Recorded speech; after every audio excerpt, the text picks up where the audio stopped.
F1 Academy is a controversial series as funding is provided to a new generation of women in motorsports in a way that the men can only dream of.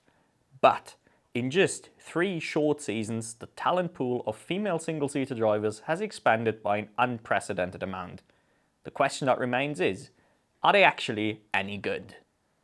Hello and welcome fellow motorsports fans. It is still a review season on the channel and I've really been looking forward to the F1 Academy edition as that series holds a really special place on the feeder series ladder and in my heart.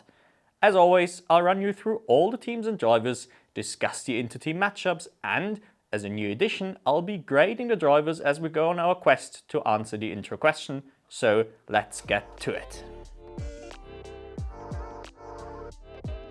High-Tech finished the season as convincing dead last in the standings, and while that in itself wasn't a huge surprise, the way it happened didn't make much sense in my book. For context, High-Tech was of course the new addition to the grid this year, and thus having some teething issues was to be expected, or at least not unexpected if that makes sense. The only issue with this whole storyline is this. Some of the Wildcard drivers did a banging job. Therefore, and it pains me to say this, but we do have to put most of the blame on the full season duo of Nicola Voda and Eva Anagnostiadis. Even in that equation, it is important to consider that Anagnostiadis did of course miss the final 2 rounds after getting injured, but still outscored her Voda and looked like the driver with the bigger upside all season long. All in all, while not an amazing season by any stretch, I can't blame her too much for that rookie effort.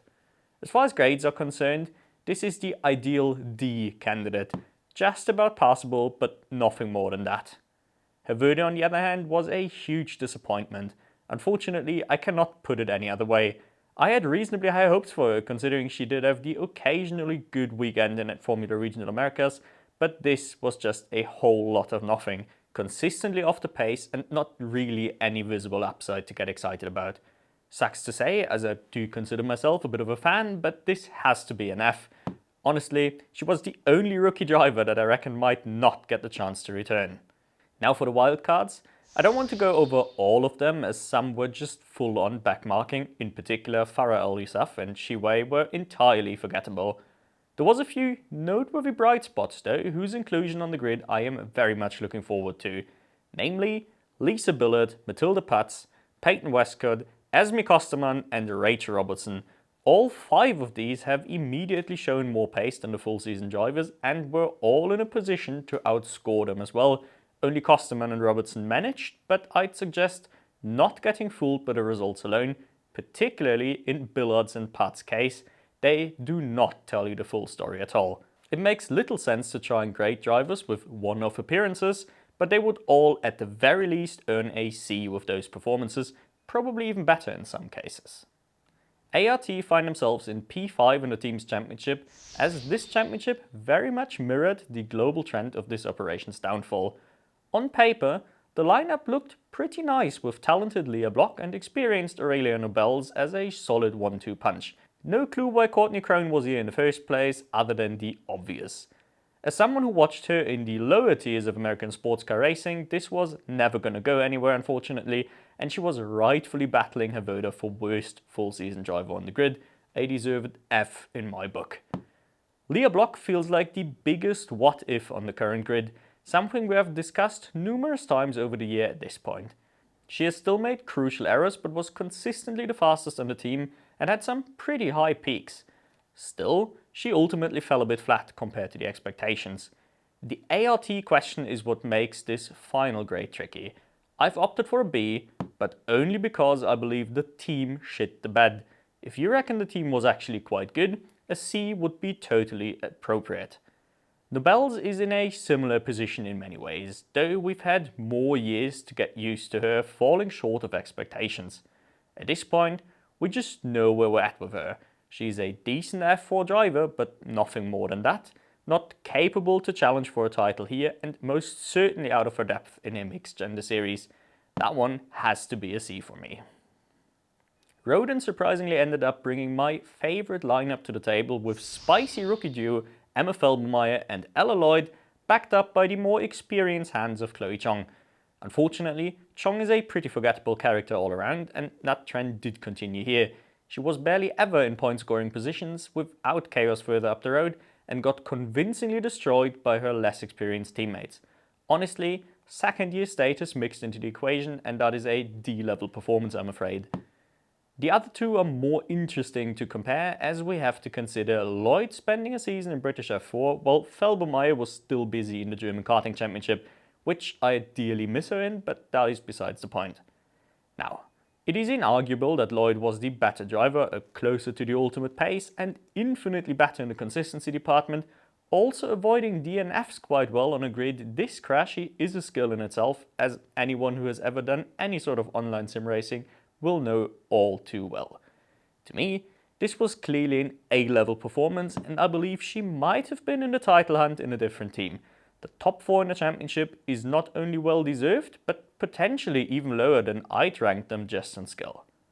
Felbermayr very much looked like the young hotshot, rather unpolished as you'd expect for her very first steps in single-seaters, and not the fastest on raw pace either, but certainly good enough to leave a mark in the series, and she could have finished a lot higher with slightly better luck.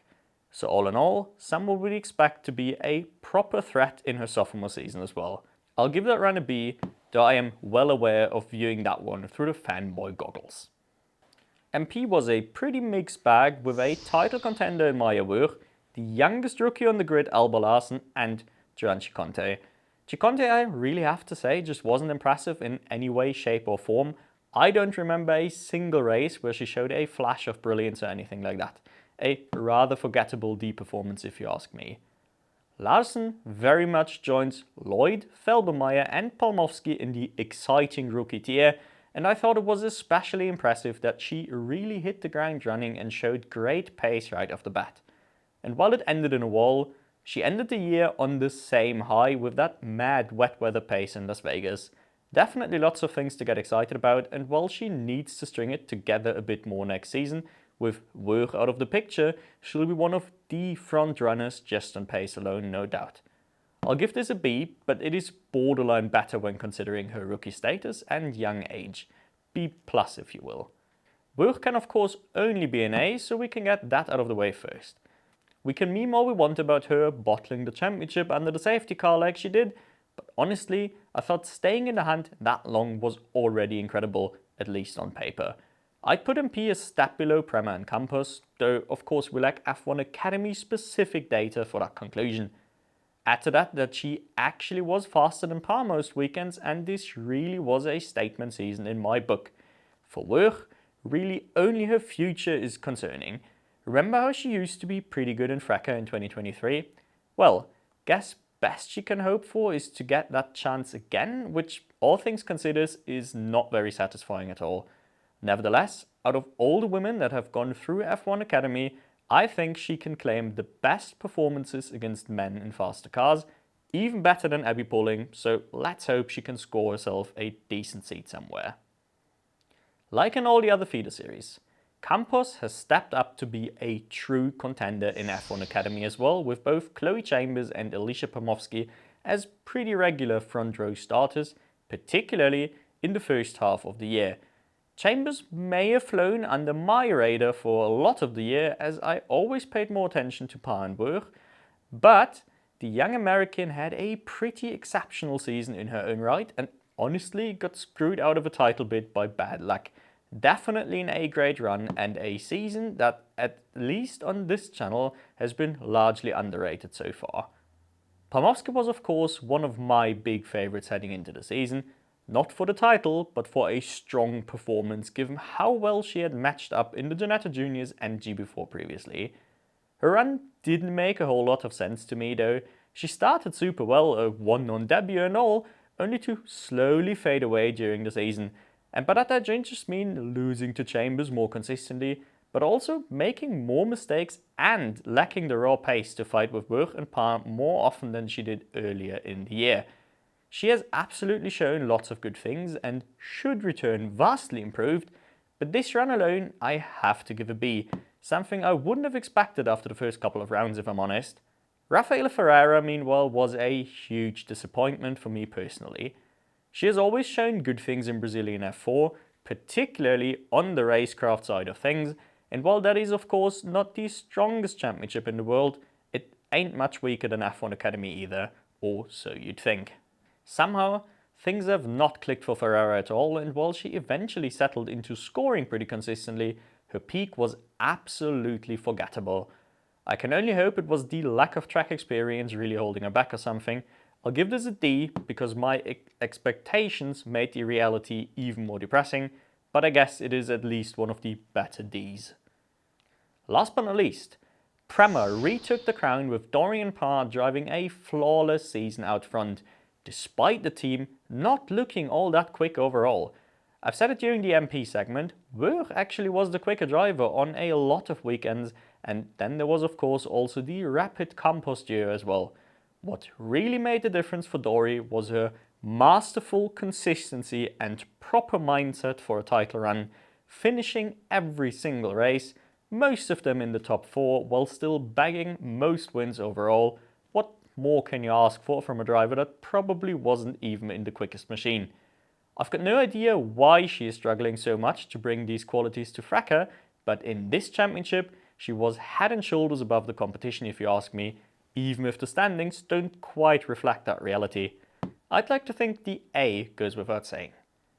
Nina Gardeman was a bit of an odd case, as her previous single-seater performances, particularly over the winter, did get me pretty excited for the young Dutchwoman. And then it kinda took her forever to truly arrive on the F1 Academy stage. With a title contending car, I had certainly expected a couple more podiums from her. Then again, she did get robbed of that win in China by mechanical, so there is that. At the very least, she was still both pretty fast and pretty consistent and easily the second best driver on the team, but I still felt left wanting more, if you know what I mean. I'll give it a B, but again, expect her to be right in the title fight next season, or else she'll probably be rather disappointed. Speaking of disappointed, Tina Hausmann falls into the same bracket as Rafaela Ferreira regarding the discrepancy between my expectations and her actual form, even though I should have learned from last season in Hausmann's case. The Swiss driver has decent pace on her good days, but not only lacked consistency in that department, she made so many mistakes. Her season started infuriating in Shanghai, and it only got better for a little while before she started causing chaos again. Honestly, for one of the more experienced drivers on the grid, I thought this was pretty unacceptable. I'm borderline inclined to give her a D, though she was probably a C if I'm being fair. All of that said, she is easily the highest potential of the disappointing drivers, if that makes sense. Like, I'm really wanting for her to just find her thing, whatever class of racing that may be. Now then, back to the intro question. Was this grid any good? And the answer has to be yes and no. As regular viewers might know, my stance on F1 Academy is pretty simple. People need to get it out of their head that the goal is to find a female F1 driver. The realistic mid-term goal is to normalize women racing and doing well on the F3 level before we can think about anything further than that.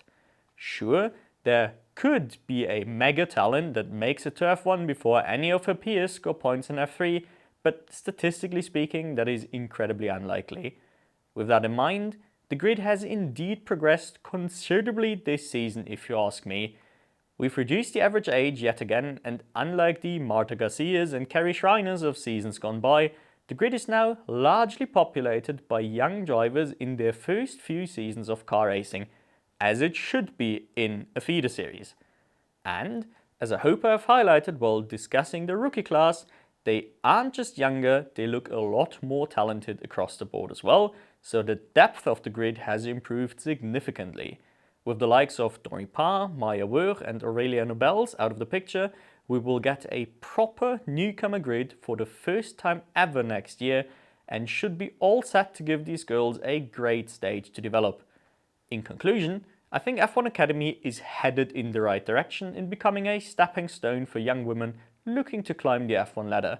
But this is where I really need you guys to jump into the conversation down in the comments and tell me what you make of the current state of F1 Academy and what you made of my driver grades and why I got them horribly wrong. The next video will probably be the FRECA season review, but until then, I thank you all for watching, enjoy the remaining holidays, and I hope to catch you in the next one.